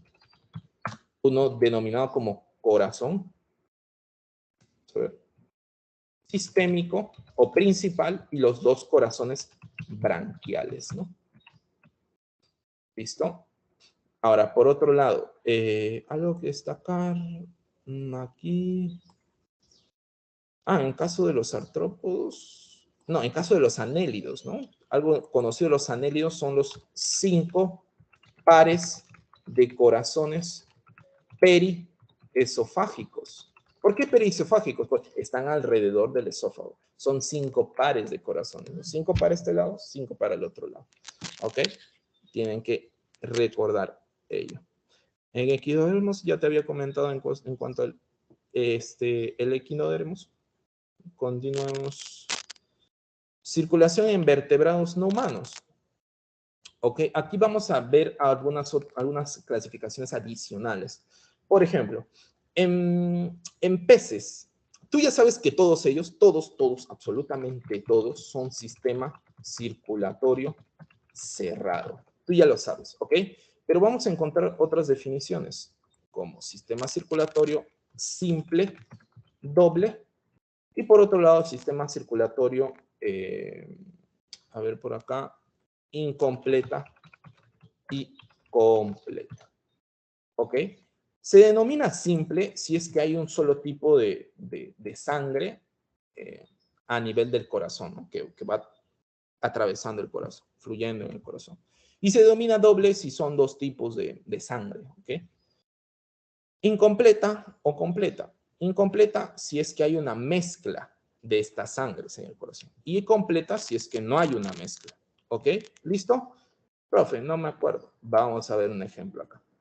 Asimismo, te voy a comentar del tipo de corazón que ellos poseen. Por ejemplo, los peces poseen un corazón bicavitario. Bicavitario o bicameral. Posee una aurícula y un ventrículo. Estos son las cavidades del corazón. Una aurícula y un ventrículo. Bicavitario, 2. ¿Cuál es el tipo de circulación que posee? Es cerrada, pero es simple. Solamente pasa un solo tipo de sangre. Y es completa. Claro, pues, si tú tienes un tipo de sangre nada más, ¿con qué se va a mezclar? ¿Te das cuenta? Con nada, pues, por lo tanto es completa. ¿Ok? Simple, o también acá lo colocan como sencillo y completo. Luego vamos a pasar a anfibios y reptiles. ¿Qué tipo de circulación vamos a estar encontrando aquí? Mira. Circulación cerrada, simple y completa, porque la sangre no se mezcla en el corazón y porque es un solo tipo de sangre. En los reptiles, quiero que observes que es un corazón tricavitario, ¿ok? Tricavitario. poseyendo dos aurículas y un ventrículo. Por favor, apúntalo ya. Dos aurículas y un ventrículo. Tricavitario. Esta razón hace que, por otro lado, que pasan dos tipos de sangre a nivel de su corazón, ¿ok? Pero esta sangre se mezcla. ¿Dónde? En el ventrículo, pues una sangre que va proveniendo de una aurícula con la otra que va proveniendo de la otra aurícula se va mezclando a nivel del ventrículo. Por lo tanto, ellos poseen dos tipos de sangre incompleta porque la sangre se mezcla a nivel del ventrículo. Pero aquí hay una excepción ya con respecto a los cocodrilianos. Los cocodrilianos poseen un corazón tetracavitario.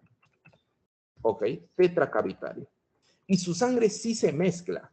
Pero, ¿qué sucede en el corazón de ellos? Es que en los vasos sanguíneos que van saliendo del ventrículo hay un punto de unión. ¿Ok? Donde ahí se mezclan la sangre. Hay un orificio denominado como el foramen de Panizza.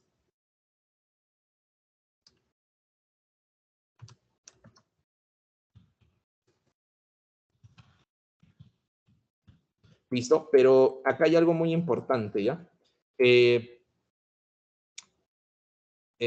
La mezcla está sucediendo fuera del corazón. La definición que yo te he dado, incompleta o completa, simple y doble, es todo lo que ocurre dentro del corazón. No importa si se mezcla o no se mezcla afuera del corazón.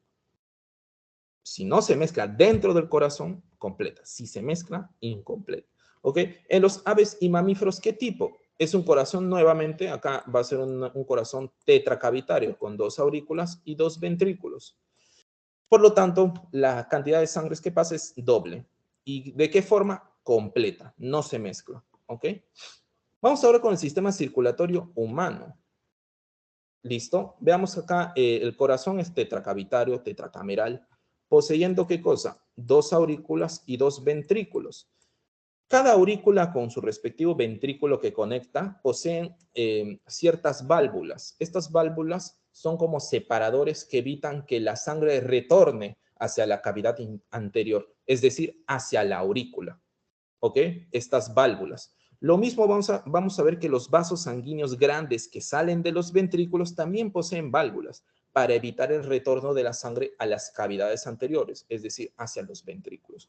¿Cómo se divide a las válvulas que separan, en este caso, la aurícula y el ventrículo del lado derecho?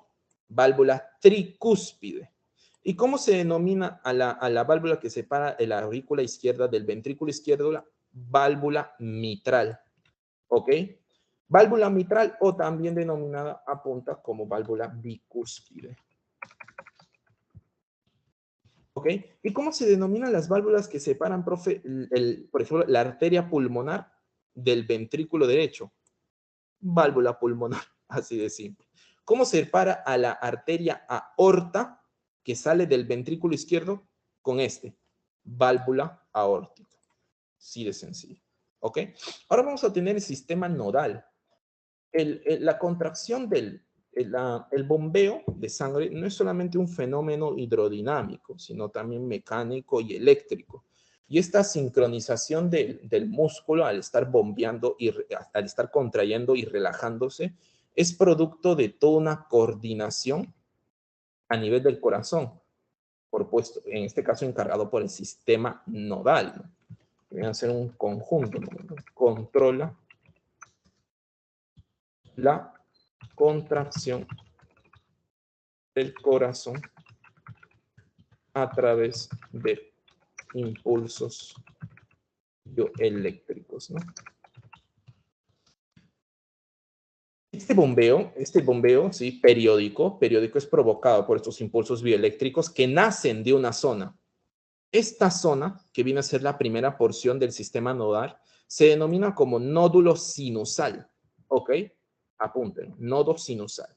A partir de esto se va originando un impulso eléctrico que va viajando alrededor de estas diferentes ramitas, de estas fibras, y llegan hacia un segundo punto, un nódulo denominado como nódulo atrioventricular o aurículo ventricular. ¿Cómo lo vas a recordar? Porque está en la transición entre las aurículas y los ventrículos, pues así de sencillo. Nódulo atrioventricular. El nódulo sinusal genera este impulso bioeléctrico, pero este impulso puede ser demasiado grande o demasiado bajo. O sea, la intensidad en algunos casos no se mide. Por lo tanto, hay un segundo nódulo que canaliza la cantidad de energía necesaria para mantener un ritmo cardíaco adecuado. ¿Cuál viene a ser el nódulo atrioventricular? De todos modos, este impulso tiene que estar luego irradiado hacia toda la zona del corazón. Este impulso canalizado se transfiere a través de una única fibra, denominada el fascículo de His. Pero en algunos libros también lo vas a encontrar como haz de His, ¿no? Así que no te asustes. A partir del haz de His, luego va a estar, ¿qué cosa? Dilatando estos impulsos hacia gran parte del ventrículo. Estas diferentes fibras que logran dilatar ese impulso se denominan como fibras de Purkinje. Estos son los 4 elementos anatómicos importantes del sistema nodal. Vamos ahora con el ciclo cardíaco. En cuanto al ciclo cardíaco, quiero que tú observes, muy importante, por ejemplo acá, que viene a ser una serie ¿de qué? Serie de contracciones y relajaciones del corazón. ¿Ok? Vamos a iniciar por llenado, me parece, ¿no? Ya. Mira, quiero que observes lo siguiente. En un momento determinado, los ventrículos se encuentran vacíos. Profe, ¿por qué vacíos? Porque la sangre que estaba ahí ha viajado ¿hacia dónde? Hacia los vasos que salen de estos. ¿Ok? Hacia los vasos que salen de estos. ¿Ok? Ahora, ¿cómo se denominan? Hay algo acá que te tengo que definir antes. Las arterias son los vasos que salen del corazón. ¿Y a nivel de dónde salen del corazón? A nivel de los ventrículos. Y las venas son los vasos que entran al corazón. Profe, yo era porque unos eran rojitos y otros azules. No, se lo hacen de forma didáctica, nada más. ¿A qué nivel entran al corazón? A nivel de las aurículas. ¿Ok? ¿Listo? Acuérdate de esa definición. ¿Por qué los ventrículos se vacían? Porque logran dirigir esa sangre ¿hacia dónde? Hacia los vasos que salen, hacia las arterias que salen de estos. Entonces se encuentran vacíos. Ahí es donde vamos a ver el fenómeno de llenado ventricular. Pasivo, no necesita energía. ¿Qué hace? La sangre que llega a las aurículas encuentra una menor presión en los ventrículos. Y como yo te dije, como te había explicado, diferentes fenómenos buscan el equilibrio. Equilibrio de concentraciones, el equilibrio de presiones, el equilibrio de temperaturas, diferentes procesos. En este caso lo que busca es el equilibrio de presiones. Y como ve una presión reducida, baja en las ventrículos, la sangre ¿hacia dónde va viajando? Hacia los ventrículos. Pero la sangre ahora quiere retornar. ¿A dónde? Hacia las aurículas. Pero no puede. ¿Por qué? Por la presencia de las válvulas tricúspide y bicúspide. Y eso es lo que ustedes logran escuchar cuando suena. Ese viene a ser ¿qué cosa? El primer golpe cardíaco. ¿Sí o no? Una vez que luego entra la sangre en los ventrículos, necesita, pues, en este caso, salir. Y encuentra otro lugar con una menor presión. ¿Dónde? En los vasos que salen, es decir, en las arterias, la arteria pulmonar y la arteria aorta. Como observa una menor presión, y yo ya te dije, esto busca el equilibrio de presiones. ¿Qué hace la sangre? Viaja y atraviesa, ¿qué cosa? Las válvulas sigmoideas, ¿no? Estas válvulas que te había comentado, aórtica y pulmonar. Y esta sangre que llega a las arterias, ¿qué ocurre? Quiere retornar. ¿Hacia dónde? Hacia los ventrículos. Entonces, encuentra un bloqueo, las válvulas. Es por eso que ahí ocurra el segundo sonido cardíaco. Por eso es que tú escuchas, ¿no? Bum, bum, bum, bum, bum, bum. Es porque por el golpeo, ¿hacia dónde? Hacia las válvulas. ¿Ok? Te das cuenta, como te había comentado, ¿no? El llenado, ¿no? El llenado de los ventrículos, ¿ok? Ocurre una contracción, ¿sí? Ventricular, ¿ok? Una contracción, la presión que genera la sangre sobre las paredes del músculo. Luego la eyección, la salida, ¿hacia dónde? Hacia los hacia las arterias que salen del corazón. Y finalmente, la relajación ventricular. ¿Por qué? Porque ya no posee sangre dentro de los ventrículos y por lo tanto las paredes musculares se encuentran relajadas, ya no distendidas, ¿no? Continuamos ahora con respecto a los vasos sanguíneos. Vamos a encontrar los vasos sanguíneos, en este caso, los más conocidos a nivel preuniversitario, como la arteria capilar y venas. Pero hay más divisiones, ¿no? En cuanto al diámetro, sí, del vaso sanguíneo y en cuanto al grosor de esto, a la cantidad de capas que posee. Por ejemplo, vamos a tener acá a la arteria y a la vena. Yo ya te había comentado que los músculos lisos, ¿dónde se encuentran? En el tracto urogenital, tracto digestivo, tracto respiratorio, pero también en los vasos sanguíneos. Lógicamente en los vasos sanguíneos, excepto los que salen y entran al corazón. Acuérdate que esos siguen siendo músculo cardíaco. ¿Ok? Acuérdate que a nivel del capilar es donde vamos a encontrar las paredes de estos vasos sanguíneos con una mayor reducción. Solamente están compuestos por una capa de células. Es decir, es un epitelio simple. ¿Te acuerdas, no? Cuando vimos esta clasificación. ¿Cómo se denomina este epitelio simple que va recubriendo los capilares? Endotelio. Un nombre más extenso, endotelio vascular. Listo. Ahora vamos con la coagulación sanguínea, que viene a ser un mecanismo homeostático, pero como ocurre a nivel de la sangre, es un mecanismo hemostático. Tú ya recuerdas que es la homeostasis, ¿no? Viene a ser esta serie de mecanismos que buscan mantener en el equilibrio interno. Como yo te había comentado, ¿no? Si ingresa un patógeno que altera tus procesos fisiológicos, ¿sí o no? Tú buscas eliminar este agente patógeno para restaurar las condiciones normales. ¿Qué ocurre? Un proceso homeostático. ¿Cuál viene a ser? Tu sistema inmune. Comienza a atacar con diferentes leucocitos. Acá vamos a ver otro proceso que afecta a tu homeostasis, que viene a ser la hemorragia, que viene a ser la salida de sangre de tu torrente sanguíneo. ¿No? Por ejemplo, ocurre una lesión a nivel de un vaso sanguíneo. Una lesión ocasiona una ruptura, por lo tanto un orificio en la cual va saliendo la sangre. Profe, ¿por qué eso nos debe interesar? Porque si hay una ruptura, hay salida de sangre, la cantidad de sangre que va fluyendo a través de todo el sistema circulatorio se va reduciendo y el corazón se tiene que estar esforzando por mantener ese flujo. ¿Por qué? Porque los tejidos, los diferentes órganos, tienen que estar constantemente oxigenados. No solamente oxigenados, sino recibiendo sus nutrientes. Si es que se va reduciendo la cantidad de sangre, pues se va enlenteciendo, ralentizando el paso de estos diferentes nutrientes. Por lo tanto, en este caso hay el peligro de que diferentes tejidos y órganos se vean afectados, ¿no? Porque no está llegando la cantidad de nutrientes y oxígenos en el tiempo necesario. Para evitar esto es como tú tienes una manguera y esta manguera se corta, se rompe. ¿Y tú qué usas? Un parche, ¿no? Un parche para evitar la salida de esto y que la velocidad se mantenga, ¿no? Lo mismo ocurre acá, pero es tu mismo cuerpo quien coloca ese parche. Y este parche está compuesto de una proteína que va formando como mallas o redes denominadas fibrina. Pero este proceso de formación de la fibrina no es simple, no es simple, es complejo, ¿ok? En un inicio, las células de esa zona afectada detectan que hay un daño y comienzan ¿a qué? A enviar señales a sí mismas y hacia otras células. ¿Para qué? Para indicar que hay peligro, hay hemorragia.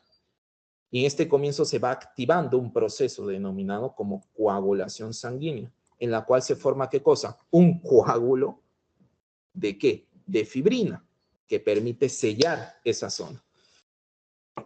Ocurre que en este fenómeno hay diferentes proteínas de la sangre que activan a otras proteínas, estas a otras, estas a otras, estas a otras, hasta que finalmente logran formar la fibrina.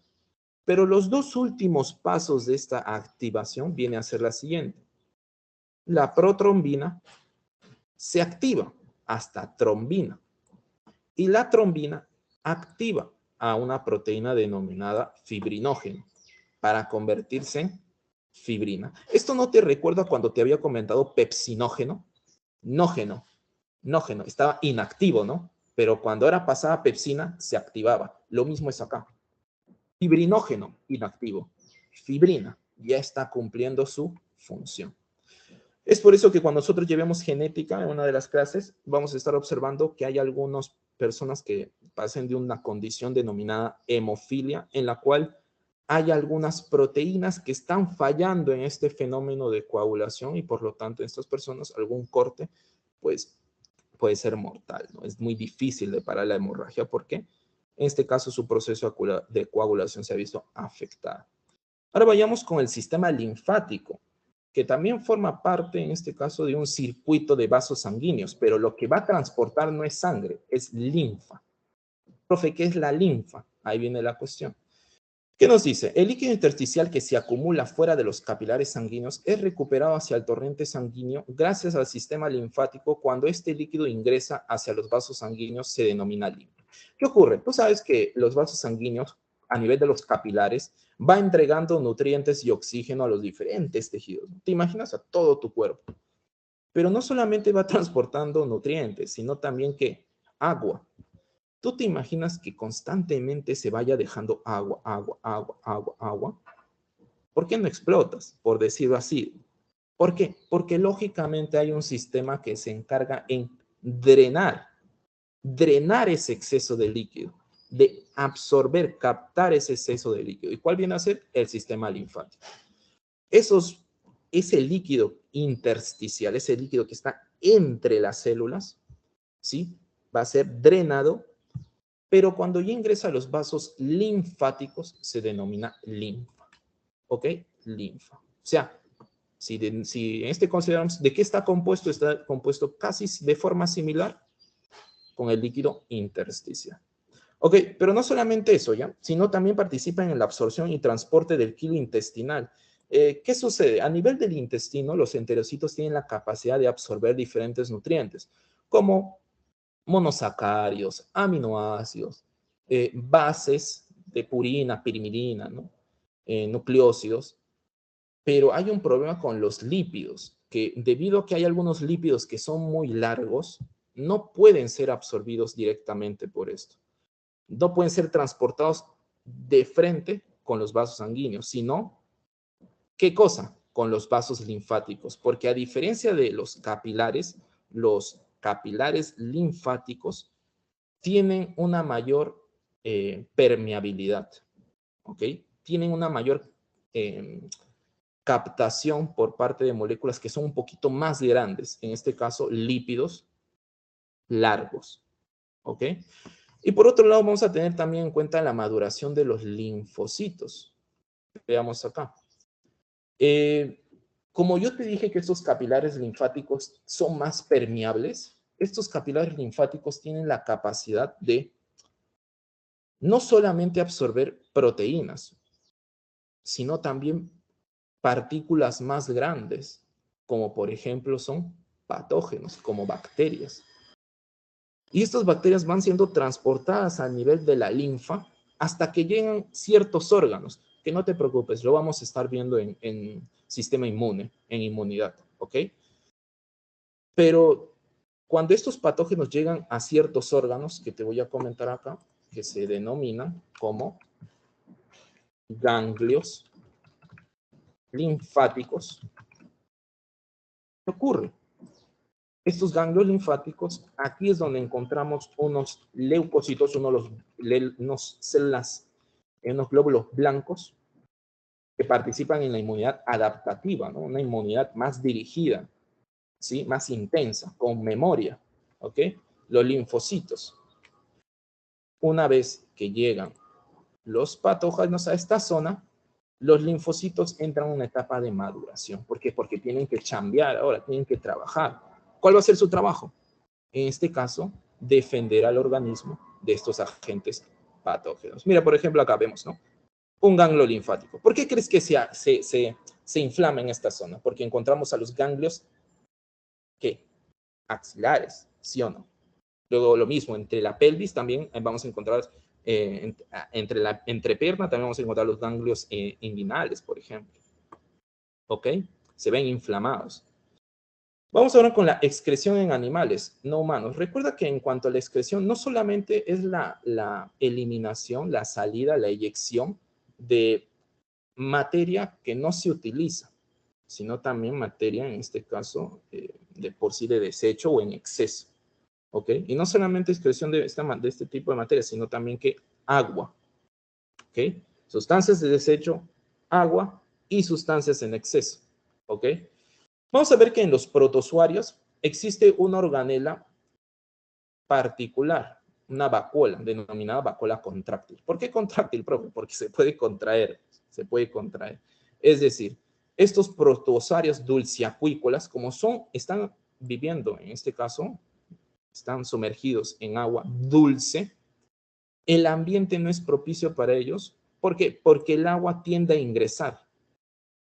Tiende a ingresar. ¿No es que están en agua dulce? Están en un ambiente hipotónico. Hay una menor concentración de sales fuera y una mayor concentración de sales adentro. Por lo tanto, esto propicia el ingreso de agua por difusión. Entonces, las células se estarían hinchando y podría explotar. ¿Pero por qué no? Porque hay una organela que recoge el agua y la saca, denominada como vacuola contráctil. En caso de los, por ejemplo, vamos a ver, en los poríferos nidarios, la excreción de sustancias es simplemente por difusión. En los platelmintos, la excreción es a través de protonefridios, que son estructuras ramificadas alrededor de todo el cuerpo. ¿Ok? Luego pasamos con los anélidos. La excreción es por metanefridios. ¿Ok? Estas estructuras también que permiten filtrar diferentes sustancias. En artrópodos, utilizan diferentes estrategias, siendo las más conocidas como los túpulos de Malpighi. Artrópodos, acuérdate. Y la excreción en peces va a depender del hábitat, ¿no? Por ejemplo, en los peces de agua dulce, vamos a estar observando que hay, mira, una orina diluida. En cambio, en los peces de agua de mar hay una orina concentrada. ¿Ok? Luego hay una captación activa por parte de agua y acá hay una secreción activa por parte de agua. ¿Listo? Acá la difusión a través de la piel y lo mismo a nivel de los peces de agua de mar. Y por último vamos a ir acá, en este caso, a la excreción en humanos. ¿Sí? Vamos a ver acá. La excreción, ¿a qué contribuye? A la homeostasis, a la osmorregulación y la eliminación, por otro lado, de productos del metabolismo, mediante el sudor, la orina y las lágrimas. ¿Dónde ocurre principalmente en este caso a nivel de la orina? ¿En qué órgano? Vamos a encontrar acá en los riñones, ¿no? La formación de orina. Esta orina es formada gracias a ¿qué? A todo un sistema de filtración. Mira, quiero que observes esta estructura, la cápsula de Bowman, que es una especie de colador, ¿no? ¿Para qué tú usas un colador? En este caso tienes tus verduras, ¿no? Las estás lavando y quieres ¿qué cosa? Que pase toda la tierrita, ¿no? Toda la tierrita que no deseas, lógicamente, tu alimento. Lo mismo es acá. En tu sangre hay diferentes sustancias de desecho, pero ¿qué hace esta cápsula de Bowman? Logra eliminar, logra filtrar todas esas sustancias que no deseas a nivel de la sangre. No solamente sustancias de desecho, sino también sustancias en exceso, ¿no? Van viajando, van viajando, van viajando, van viajando, van viajando a través de diferentes conductos, túbulos. Por ejemplo, el túbulo contorneado proximal, túbulo contorneado distal y la asa de Henle. Finalmente, ¿dónde caen? Donde se convergen en el conducto colector y finalmente se dirigen a la vejiga. ¿Listo? No se preocupen, estimados, por favor, esto lo vamos a estar dejando para la siguiente clase para culminar.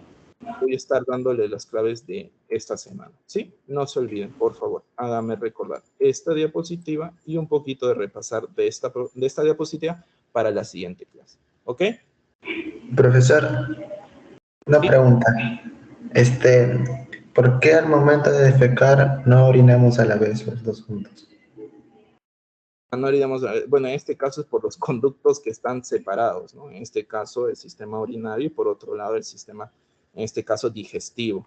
A diferencia de la cloaca, en caso de las aves, sí es un órgano que converge tanto el sistema, el aparato reproductor, aparato genital, con el aparato excretor y luego también el aparato digestivo. Eso es por lo que te menciono. Esa es la única distinción, ¿no? La independencia entre el sistema digestivo y el sistema excretor. ¿Ok? Listo, voy a estar dando las respuestas por el chat. No se olviden, por favor, de hacerme recordar esta última diapositiva, ¿sí?